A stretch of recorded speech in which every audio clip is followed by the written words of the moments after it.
We are back. Yes, another week, another live podcast. Oh man, guys, it has been a hell of a week. A hell of a week. Matthew, Oliver, how are you guys doing? I'm great. Good. Yeah, Me busy. too. Getting blasted with snow over here, but other than that, good. Yeah, we were supposed to get blasted on Friday, as my boss said, Robert, it's going to be Snowmageddon out there. And if their version of Snowmageddon is a light dusting, I can live with that. I wish that's what we had. We had a storm over the weekend for like 24 hours. I think like 80 miles an hour. Strong enough, fast enough to kill a couple of trees.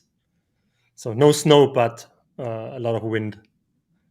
Well, I'd much rather have wind than snow, except if the power goes out, because if the power goes out, that means you cannot watch movies. And that's the only reason why people watch this is to hear us talk about movies. And today, we are going to talk about the fourth film in the Scanners cinematic universe. Scanner Cop 1. No, the movie is just called Scanner Cop. At Yes, that point, but any sequels. I think they thought about it right away because it's just 1 year later. But guys, do you think the guy, so the main actor on the cover looks like Tim Robbins, discount Tim Robbins? He looks a like little him. bit, yeah. Yeah. I think that's the way the artist represented him, but he looked like a guy who probably did nothing but soap operas before he was Maybe, yeah. So first of all, I'm gonna say two things. I enjoy this movie for what it is, but I feel when you are trying to make a movie based on the rules that David Cronenberg has set up, and you're not David Cronenberg, you should probably make a different movie.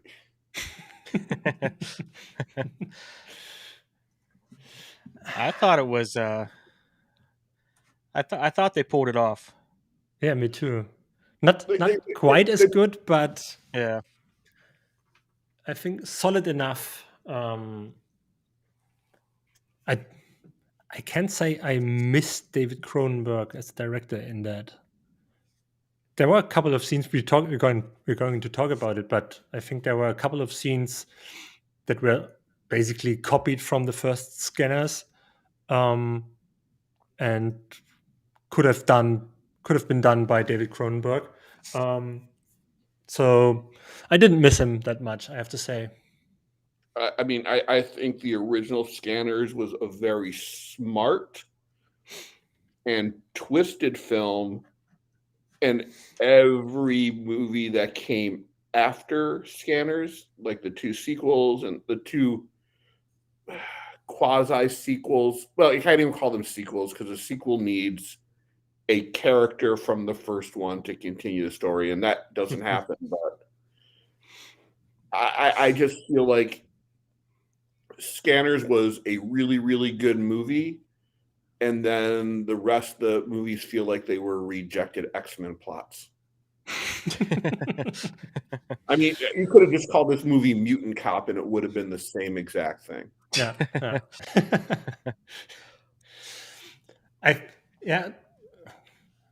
Thinking about it, you could say that it didn't have as much soul in it or heart in it, because it's just a cop trying to stop a villain who has a non-existent motive basically until the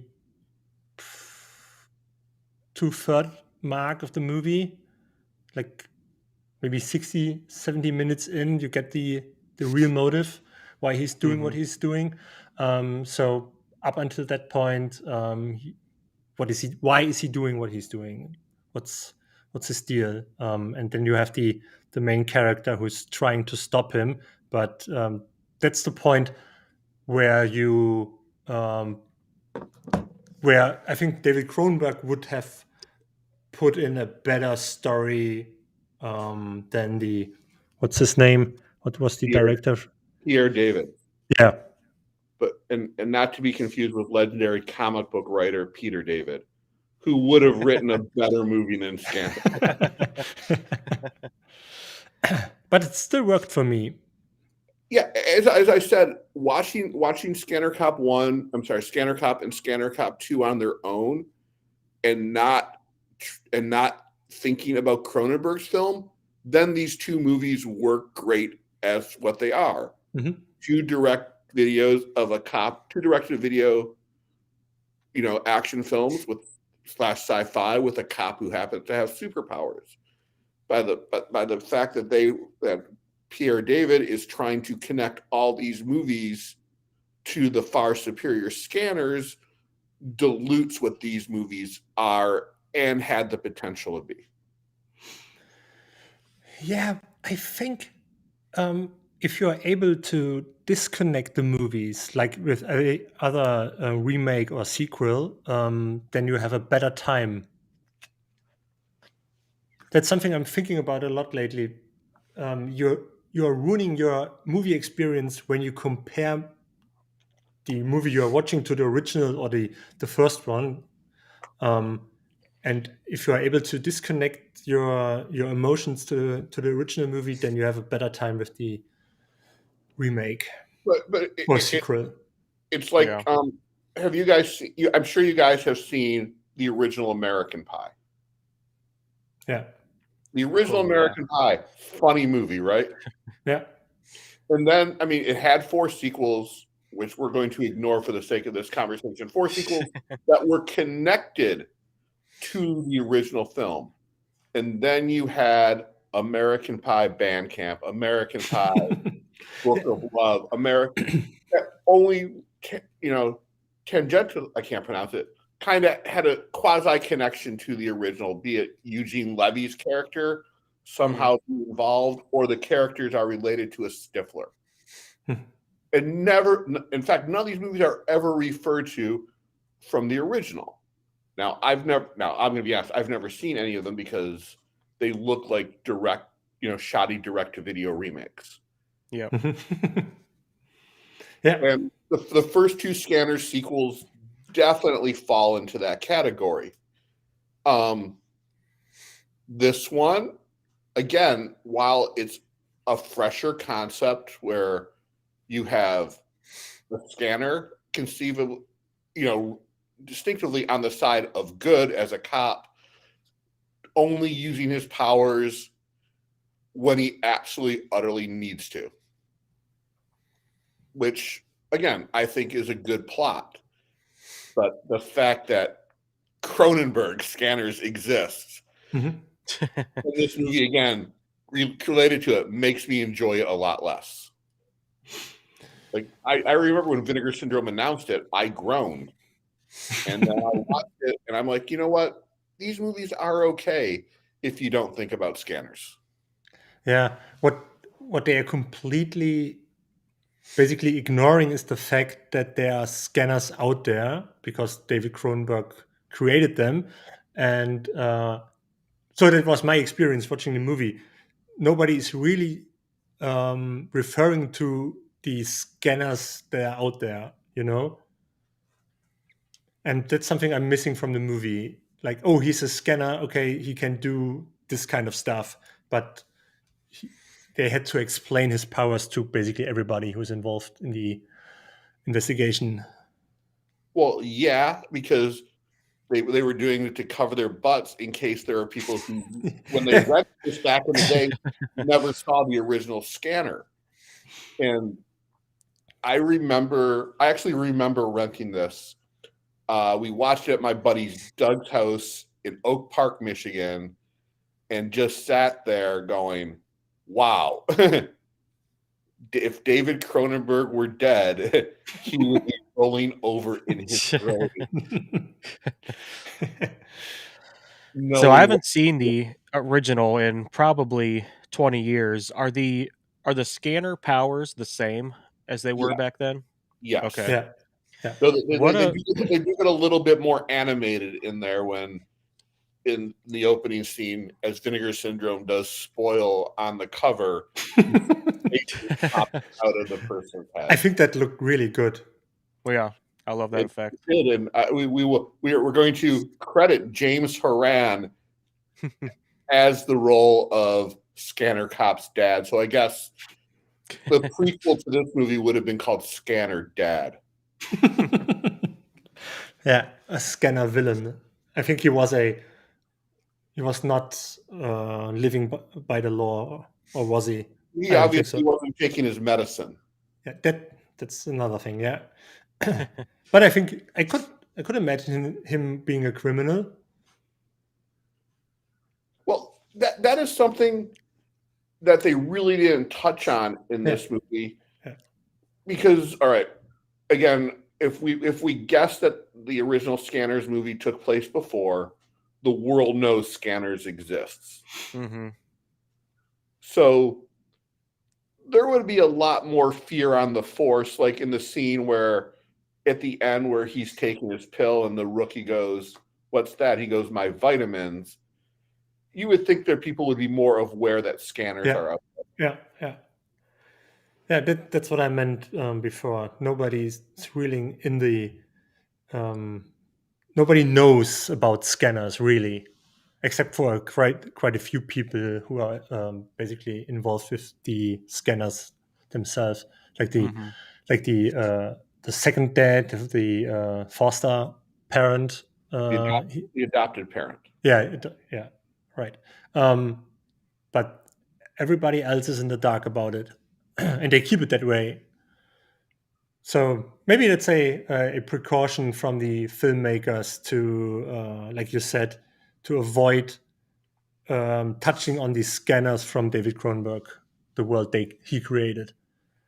And again, I know I'm talking about the Scanners franchise macroly instead of just this movie. I wish that Cronenberg and his producer Pierre David knew what they had with Scanners and could have easily set up a real trilogy involving that film instead of the make it up as we go along feel that every scanner movie in this series does, minus the first one. Maybe that's not his thing. He hasn't done any sequels so far, right? I don't think so. No, he hasn't. Maybe it's not his thing. I don't know. But Scanners, though, again, as a franchise, could have been up there. It could have been the X-Men before the X-Men in movies. And in a way it was. Maybe. Yeah. But just like they really make it just seem like a terrible power to have. Like I think I like that, Yeah. I like that. It's a power that can destroy you if you're not careful. Like it's definitely not as cool as Professor X. Like you No. you look like an idiot when you're doing it. And it hurts. Yeah. Yeah. And you don't have a helmet. Well, hold on. Xavier only started recently wearing the helmet permanently. But we are not going to talk about No. So let's talk about the acting of Scanner Cop. Actually, let's talk about the plot. A villain is using the power of, is it hypnosis or brainwashing? Because I couldn't really figure out what they did. I think it's brainwashed. Yeah. Every time someone sees a cop, they kill them. I think they stole it from Street Fighter, from the movie. Yeah, I was gonna say that. Are we talking about the Raul Julia classic Street Fighter? That's the one. Yeah. I've never actually seen it. Except we didn't get a Blanca from the brainwashed in Scanner Cop, but I think the idea is stolen from Street Fighter. I have no idea. It's the same year, right? It's also 94. I don't know. It might be, yeah. I don't know. Yeah, they obviously did not steal it. maybe they had the writer. Doesn't matter. Anyway, it's parallel thinking. It happens all the time. Yeah. But I'm going to say the villains in this movie were very organized. They did their research. that's true. They knew exactly who to brainwash. And how? Yeah. Yeah. With their That's little true. water bottle spray.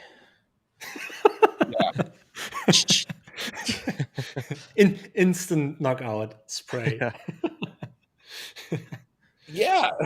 I thought there was no randomness to their actions, and it might have been a little bit too on the nose of who they got to do what.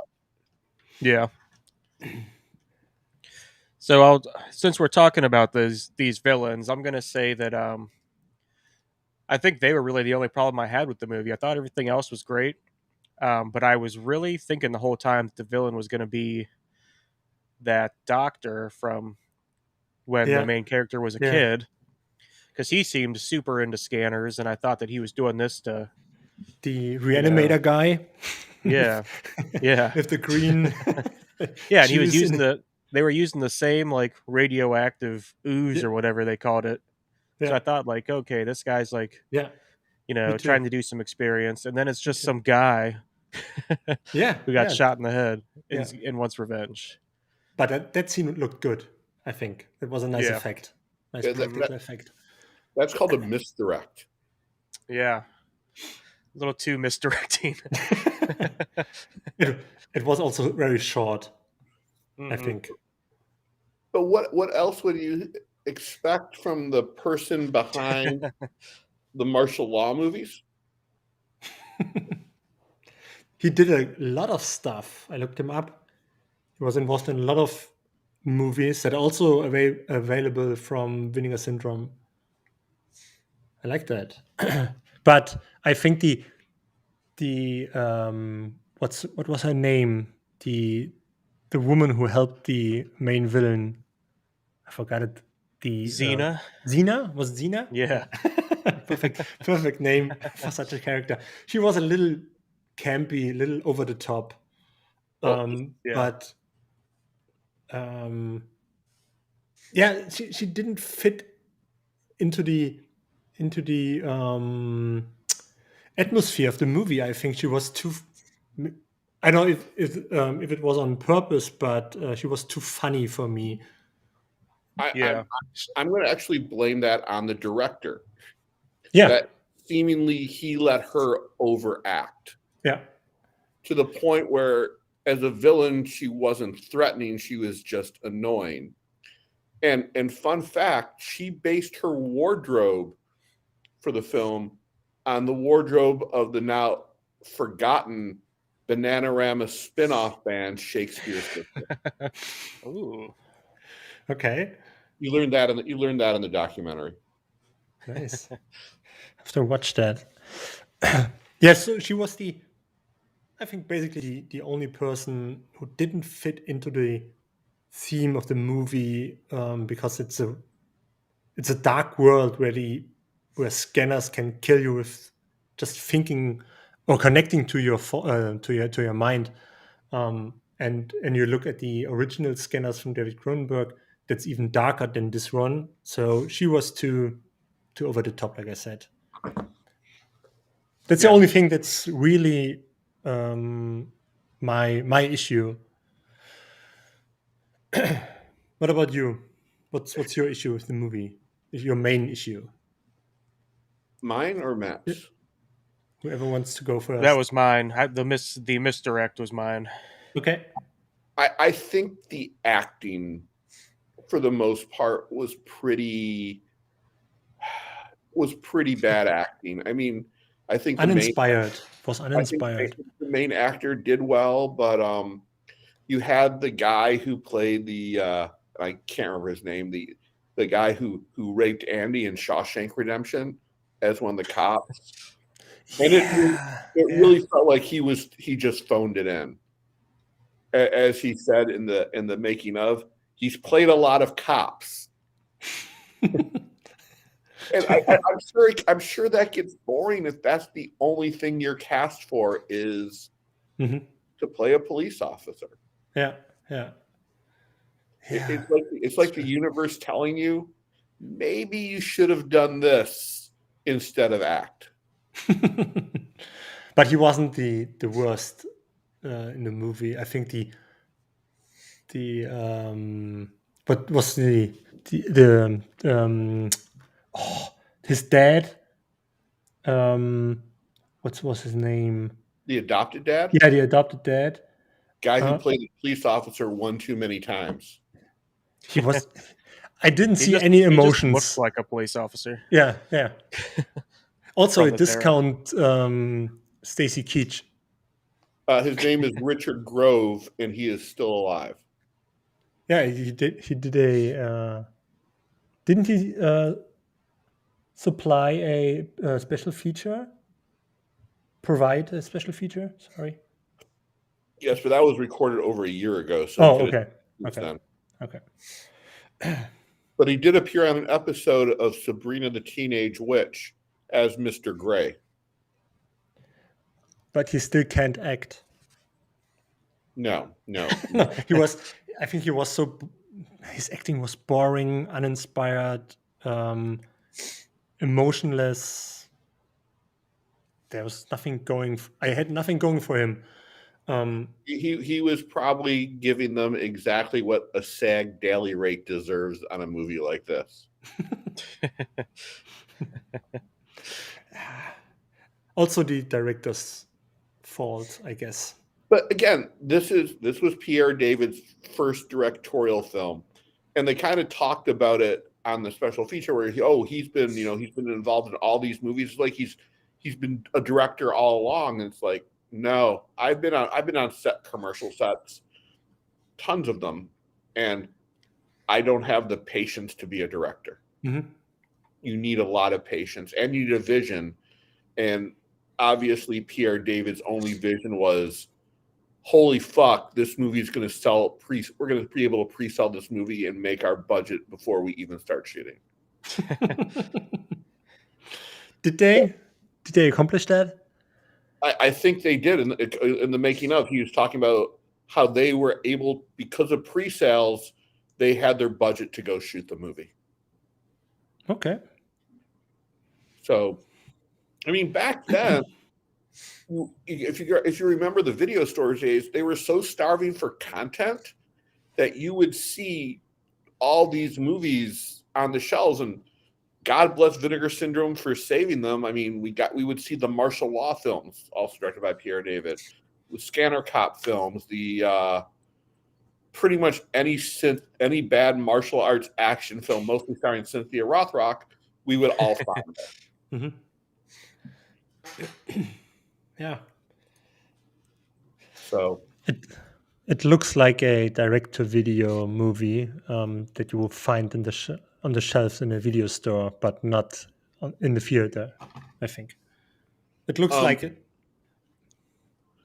But all right, so as much as I'm aligned this movie, and I said it before, I actually really enjoyed it as what it was. I really enjoyed it, and I'm glad Vinegar Syndrome.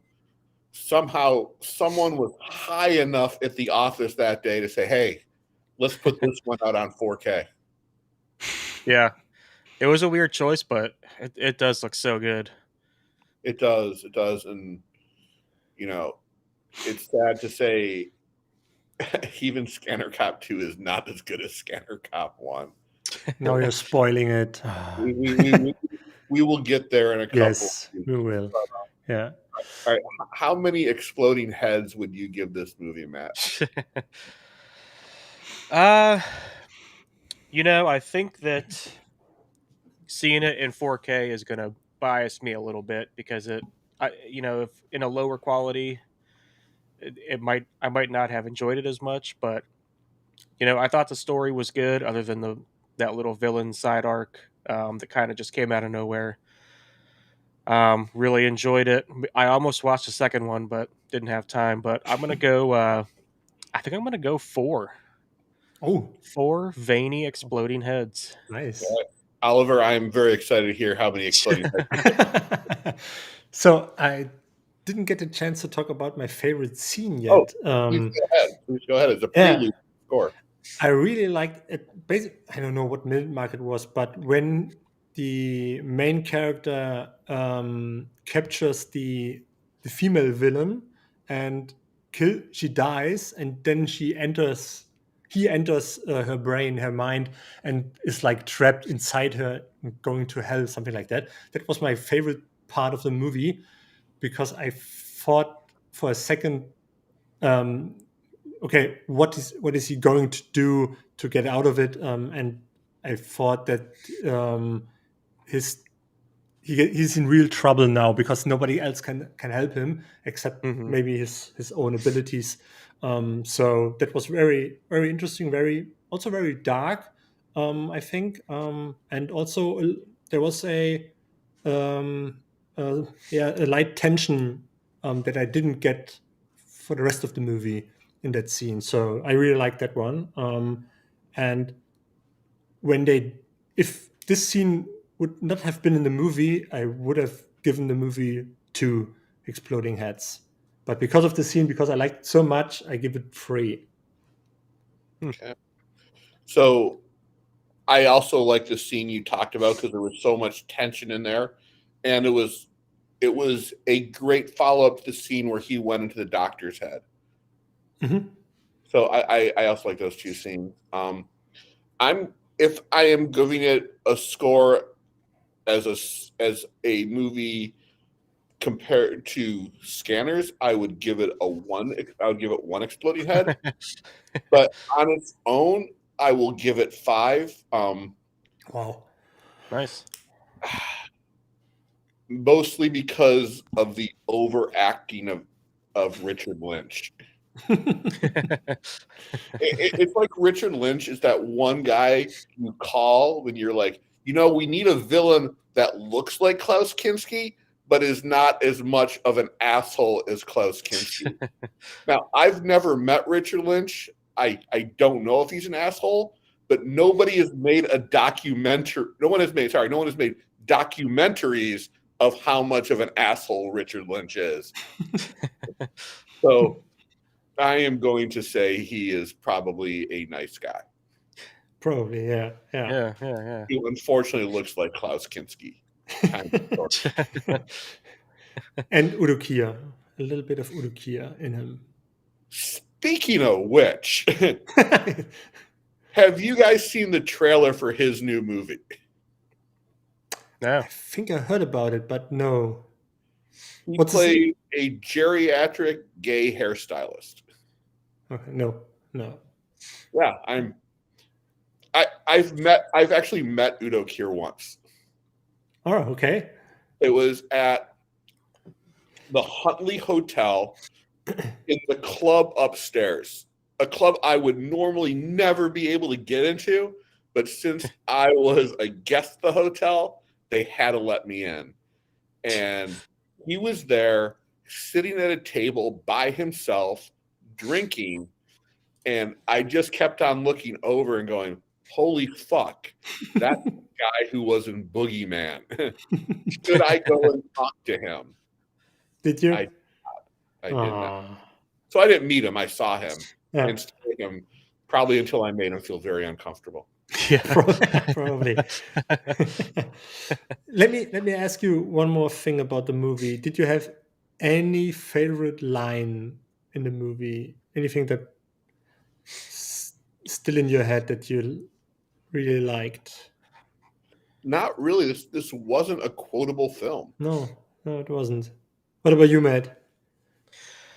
Yeah, nothing that I can remember offhand. And I remember when I was watching it, there was nothing that. Usually, I write those down when something sticks out, and I didn't write anything down. So, I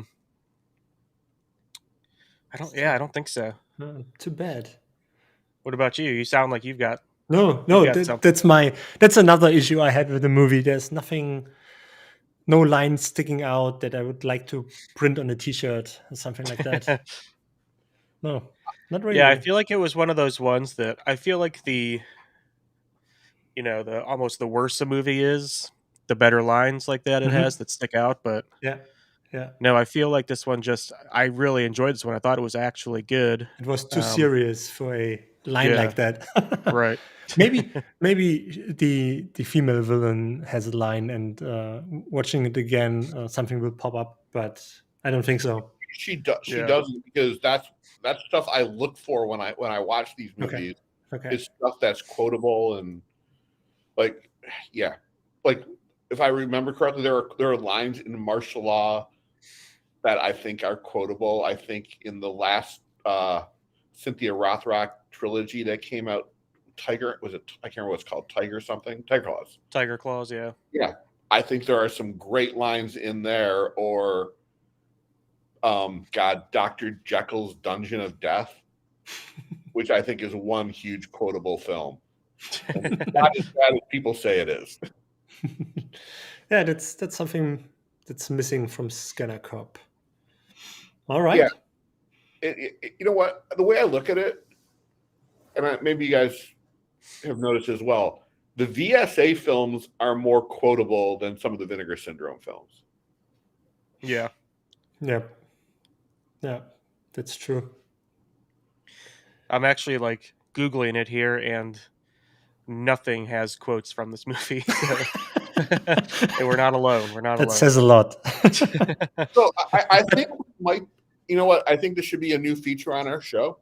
Is right now in contention for the most unquotable film that Vinegar Syndrome has received. Scanner Cop. Yeah. Yeah, in every other movie we had at least one line that's quotable and fun, and we put on a t-shirt, but Scanner Cop doesn't, so too bad. Mm-hmm. But still, I think 94 minutes runtime flew by. It wasn't boring. It was interesting enough to keep me going and to see where it's heading, and I liked it. Were you guys Robert, I don't know if this was your first viewing of this or not, but for the first time you've seen this, were you expecting the cop to be like good or evil? When I first saw it back in the VHS era, I was hoping that the cop was going to be evil. Mm-hmm. Yeah. Because, again, that's how your mind kind of, after seeing the first Scanners, Michael Ironside was the only one on pretty much every promotional material. Mm-hmm. And he was the bad guy in that movie, along with the real villain, who I'm not going to spoil it for you, but great fucking film. Great film. I think if Scanner Cop went that way, it would have been a better movie, that the cop was evil and it took humans to destroy him. Yeah. Or the other way to go is that there is when there's no other solution, the cops turn to the cops are afraid of, and then it would have just been Scanner Cop. Right.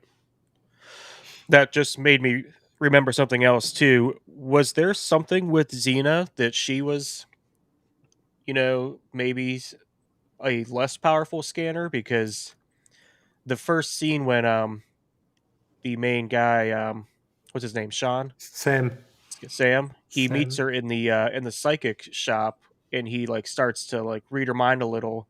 She's like, "Oh, you're powerful," and it looks like she's kind of like battling it a little bit. And then there's the scene that Oliver talked about where, she kind of went into his mind and tried to trap him. He went into her mind, and because she was dying, if she died while he was in there, he would be trapped. Mm. So okay, that makes sense. Yeah, but during the movie, I had the same question for a moment. I thought she had also Scanner's power. Yeah. Yeah. So, guys, let me ask you this, and kind of changing the subject, but kind of sticking along with the theme of the movie. Back in the day, when a movie was direct to video store, more appropriately, did you think of it as a lesser movie? I'm Back I'm in going to the come out and day. say I did not, but I do now. Yeah. Really? Well, I'd love to hear why. Well, I think just back then I, really didn't understand it, and maybe they were just kind of better back then. Like I'm kind of thinking of like, and maybe this was in theaters, but one that me and my brother always watched was The Langoliers, which I'm pretty sure was just direct to video or TV to video, maybe. That one was made for television. Okay, so yeah, it's different then, but um, I feel like a lot of, I mean, this one was direct to video. I feel like a lot of them were back then, and they were just better. But now, if you see a direct to video movie, it's like like Sharknado and something that reminds you of like the Sci-Fi Channel, and they're just not great. And that might just be because it takes such a bigger budget nowadays to put something together. But I don't know. Back then, I did not think that. No. So I'm sorry, Oliver, before you get to you, I always thought like when you saw these movies, they always had a star on the way down on the descent of their career. Mm-hmm. And then a lot of actors who would never ever get a chance to be in a real Hollywood production that would be bound for a theater. Like I don't think we've ever seen Cynthia Rothrock in what you would call a regular Hollywood movie Right. or theatrically distributed Hollywood film. Yeah, that's probably true. I have to say, I never thought about it. Whatever back in the day means for you, like 90s for me, I never thought about it. And I probably watched too many Hollywood movies in the 90s to even have noticed any direct to video movies or make a comparison or think about where they're coming from and why they are not in the cinema. So yeah, I think, like I said, probably too many Hollywood movies in the 90s for me, and I was not even in the mindset thinking about, okay, what's the story behind this movie? Mm-hmm. It's not even that. It's always like you would go to the video store on a Friday or Saturday night in your buddies, and your plan is to get the big release. Mhm. Oh crap, that's out. I missed that in the theater. Let's go watch that. If it's gone, you're now in desperation to find something to go back and watch. And you're like, oh wow, Scanner Cop. I've seen Scanners. I like Scanners. Let's go watch this. Mm-hmm. Or Bud the Chud, where you're like, I love the movie Chud. Oh, fuck. If I think about all the direct-to-video sequels that I have seen, the best is Return of the Living Dead Part 3, because they didn't try to keep it in the same universe as they kind of sort of did, but they had a pretty unique story that went along with it. So Return of the Living Dead Part 3, I think, is the best direct-to-video sequel. Okay. Yeah. Okay. I've gotta watch that at some point. And I've seen articles lately talking about skipping theatrical releases anymore isn't like a bad thing to films, but I don't know. Here's the thing. In some cases, I don't think it is. Like last year, when theaters started reopening, one of the first movies I saw was Together with Ed Helms, and I can't remember the comedian who starred alongside with him. I'm like, I would have been okay with this just watching this on HBO Max if it was a same day premiere. Right.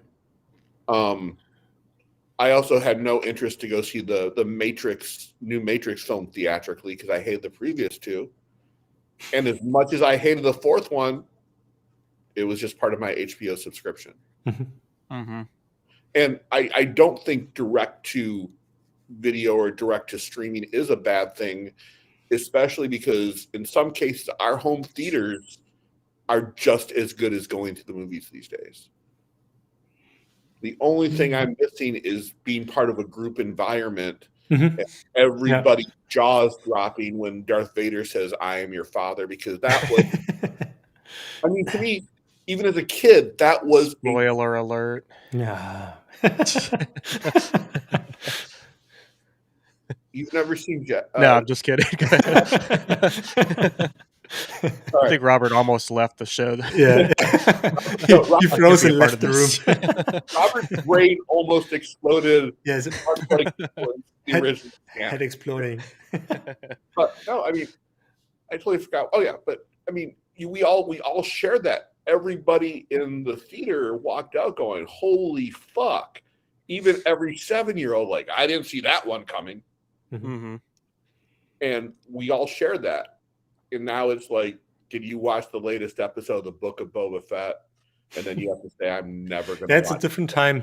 It's a different time now. Yeah. Streaming has replaced normal TV and even physical media for the younger generation. So I think the quality is very high on streaming services, and direct to streaming isn't any problem for a movie anymore. I don't think so. No, but people get used to it and expect it, that movies come direct to Netflix or HBO Max or Amazon Prime, whatever.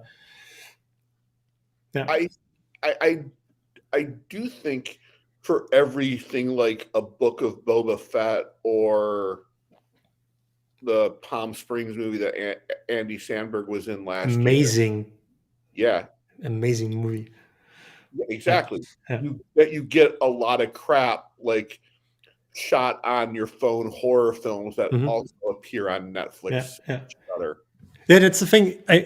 Even if Scanner Cop was made in 2020, it wouldn't have a chance against the big names on Netflix and etc. So I think if there was a TV series produced by David Cronenberg, that's something different. Pierre David, called Scanners, where every season is a tale of a different scanner, and they get to the scanner. That's a good idea, actually. Yeah, you all of a sudden have quality control on the material, because Scanners is a beloved film, and none of the movies that continue on the storyline are on anybody's top 10 list, unless they were doing a top 10 list of Vinegar Syndrome titles released in November 2020. The top 10 movies you should have missed, maybe. Yeah. So besides stuff from Vinegar Syndrome, what else have you guys been watching this week? Matt, you go first. I have a lot of movies. So yeah, go ahead. No, just do we want to talk about our best pick, our favorite movie or favorite disc? That's not our favorite disc of the week that we watched. It could be something Vinegar Syndrome released, or it could be something different, completely, utterly mainstream, or from another great label like Severin. Yeah, I'll go. I'll start with my my disc of the week. So I'm trying to finish up this Letterboxd challenge for the month of January. I've got about 12 movies left, and I've got 2 days, so I don't know if it's going to happen. But one that I watched this week was, let's see if that shows up there, Fritz Lang's M. Very good. It's the highest one that I've rated on Letterboxd. I gave it a 97 out of 100. But the movie itself, the Criterion version, it just looked so good for how old it is, and I think a lot of that is to credit to Lang's shooting style, but just so good, and I really want to jump into more of his work, because I think the only other one I've seen is Metropolis, and that's which version obviously. I have no idea. It was on TV once, so probably not a good one. Well, there's the complete version out from Kino, and also the Giorgio Moroder version, which I prefer, is the shorter version with more pop music of the time in it. Ooh, nice. Nice. Yeah, so that's my favorite disc of the week. I'm trying to think. I think the only other movie I watched, I watched Quigley Down Under, with starring Tom Selleck. Mm-hmm. Pretty good. We mean that the anti-Crocodile Dundee? Yeah. Yes. And I just watched one last night. It was Buck and the Preacher, the Sidney Poitier directed Okay. and starred in. Really good. Back in the Preacher. Who is it? A Blu-ray? I had to stream this one. I couldn't find a copy Okay. of it, Okay. so I just rented it on Apple TV. But looked really good. And I think that's it. I think that's all I watched. I'm also going to point out, if you're looking for any of these movies, go to our hopeful, soon-to-be sponsored JustWatch.com. JustWatch.com is where you can find where every movie is streaming based on your country or the country you VPN live in. Pseudo origin country. Yeah, that's nice. All right, Oliver, what about you? I watched last night in Soho. I watched like 6 or 7 movies this week. And last night in Soho was the one I'm picking here right now. I could go with a like Malignant, for example, which I also very much liked. But last night in Soho, I got the 4K here, and it looks great. And I saw the trailer, and the trailer is not preparing in any way for what you're about to see in that movie. To me, I saw on Letterboxd a couple of people didn't like it. A lot of people liked it because it was a Edgar Wright movie, and you saw his, I think, directorial perfection in this movie. It's the best movie he's ever done, in my opinion. I enjoyed every minute of it because it has I like the music, and I also like the 60s style and vibe that she's entering in her. It's not in her dreams, but when she goes under the bed sheet. I like that. And also the horror element. I think the movie is like 85% horror. And I like that very much. It was very well done, creepy and bloody, very bloody. It was also a very smart movie. Like, I will say, a lot of one of my friends saw, they're like, "Oh, it's a good movie until you get to the third act," and I'm like, I like the third act. I enjoyed everything about the movie, and I also love the fact that it wasn't clear cut, but when the ending comes, you're like, "Oh, this makes total sense." It's not like there was any cheating along the way, and I thought everybody was fantastic in this film, from Matt Smith to Terrence Stamp playing his most, I don't want to say evil role, but I think he might have been a little bit more evil than General Zod and Superman 2. It's pretty evil. Yeah, but such a good movie, and the two leads, who's, I know one's in the Queen's Gambit and the other one was in JoJo Dancer. They both were fantastic in this film. Yeah, I think her name is Anya Taylor-Joy. She's on a roll right now. She has a couple of big hits under her belt in the last 2 or 3 years, including the Netflix series, which is also very good, and including the Unbreakable sequel, Glass, and the one that came before it that wasn't very good, and Glass wasn't very good either. But she's very good. She's very good in it. I felt that this was Edgar Wright's most un-Edgar Wright movie.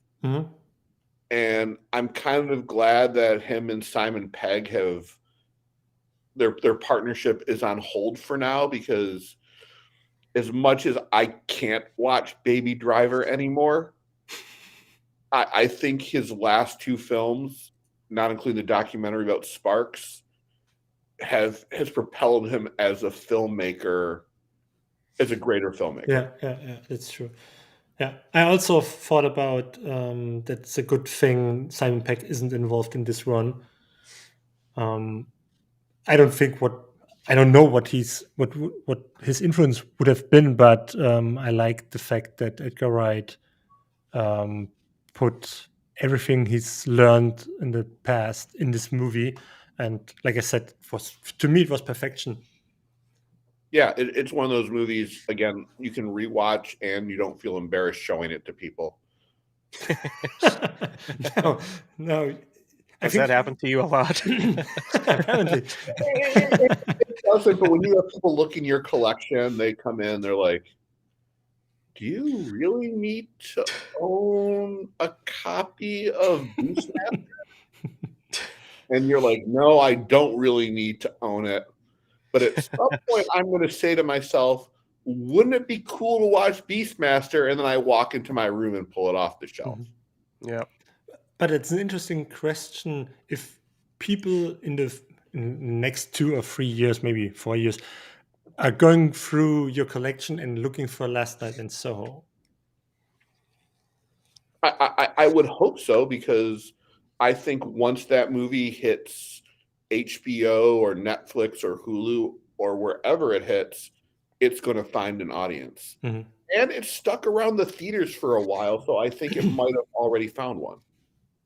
Maybe, yeah. So I want to talk about a little bit more about the disc itself, because what I like, the German version, not the American version, but the German version has no Blu-ray in it. It's just the 4K disc. So I'm always wondering, why do I need the Blu-ray? I want to see it in 4K. So why? But the other thing is, there are a couple of special features on it, but I'm a little bit disappointed that there is no Edgar Wright audio commentary on it or something along these lines. They're just behind the scenes, deleted scenes, short interviews with the filmmakers and actors, where they talk about how this movie came to be. But that's it. I hope for a little more because it's an Edgar Wright movie. Or And maybe he has yeah, go ahead. Maybe he's going the route of David Lynch, where he doesn't want to give a definite interpretation to his movie. Maybe, yeah, maybe. I don't know. But the way he appeared in the past on podcasts and stuff, I hope for something more. No, I agree. I mean, that's one thing I loved about the Cornetto trilogy, was that you got a commentary with everybody and you learned so much about the making of the movie. Mm-hmm. And yeah, so I was excited. I was excited about listening to it. Yeah. Remember where I put my copy of it. I am going to go cry that there is no commentary on it. Yeah. Maybe they work on a special edition. No. Well, you never know. This was Universal, right? Let me check. Yeah. That means there's a good chance Arrow could release a version of it in the future. That would be great. Yeah. Yeah. Let's see. I liked it. Go buy it or watch it. I agree. My pick, oh man, I was going to say Last Night in Soho as well, because I finally watched it. I am going to actually pick a Vinegar Syndrome title. I know we'll get around to talking about it eventually. From VSA, The Fortress of America. This movie is wild. It's violent. It still holds up because the theme of the movie is something that America is still dealing with. And it's just ridiculous. Oh, and it has 90s porn star Kasha in it. And I'm pretty sure she doesn't take her clothes off. If she did, I blocked it out. That sounds good. Sounds good. We will talk about that one, of course. Yeah. We will, because Once Matt got his package, did you order it? I got it a couple days ago. Oh, nice. I didn't get my replacement disc though. I did not either. So we will have an update next week if they are going to send it out to us with our February orders. Yeah. And next week on the show, we are going to be talking about Censor. Yeah. And we are going to be offering our opinions on the February releases, which are going to be announced on Tuesday at 12:01 p.m. Which Exciting. Oliver will be getting ready for bed, brushing his teeth live. You guys have any guess on what the release is? It's Fred. Not Freddie got for you. It's Drop Dead Fred. It's the poster. Drop Dead Fred. Yeah. Okay. Well, did you see the new banner on the website? It's looks like some girl writing in like green chalk on the ground. Yeah, and it kind of looks like it might say Fred. It's Drop Dead Fred. Okay. I'd be okay with that. I was so excited when Severin announced it, and I was very sad when they canceled it. I'm upset they weren't releasing it because Severin, God, I hate to say it, last year became my favorite distribution company. Oh, we have to cut that one out. No. I'm sorry. I'm a huge fan of Vinegar Syndrome, but last year their releases, I was more excited about their releases than I was about some of Vinegar Syndrome's. Mm-hmm. Fair enough. But then they had to ruin their year by putting out the folk horror, which is an unforgivable sin. In fact, I think they should make a folk horror movie of me sitting outside watching that. As I have monsters from the woods kill me and take me out of my misery. I'm glad I didn't order it. I got to get into it and see if you're right about this. Yeah. Battle each other. But next week, besides looking over the new releases, we are going to be talking about one of my favorite movies of 2021. We're going to be talking about our first VSP release. We are going to be talking about Censor. Yes, I'm looking forward to it, guys. Yeah, I am too. I'm so going excited. to rewatch it as a preparation, but I watched it this week, and looking forward to see it again. Yeah, and we hope all of you will join us. And we are going to also, actually, I won't announce it because it will not be coming out till after next week's episode, because I fucked up on the recording of the first Grindhouse. we are going to be doing our second episode, which may double as our first episode, as Matthew and I and our special guest, Lansing, Michigan comedian Johnny Mockney, who will blame me for getting him into the Vinegar Syndrome label, will be talking about Sex World. Nice. Yeah. All right. Awesome. Also join us this week as we put out trailer reactions. I don't know what we're going to be reacting to, but we are going to be reacting to trailers. Yeah. And probably wearing the same clothes, even though it is definitely not going to be the same day that we are recording all of it. I can wear a shirt twice. No problem. Yeah. Also, I'm just going to put it out here, February 6th, we're going to put it in the comment. We're going to put it down below, the finals of the U.S. comedy competition.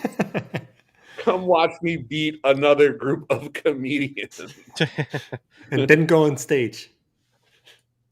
Yeah, well, my stage is my living room. But join us for that. Tickets are $5. We will see you all next Sunday for Grindhouse Chic presents Censor. Nice. All right, guys. Awesome. See ya. Yeah, see you next week.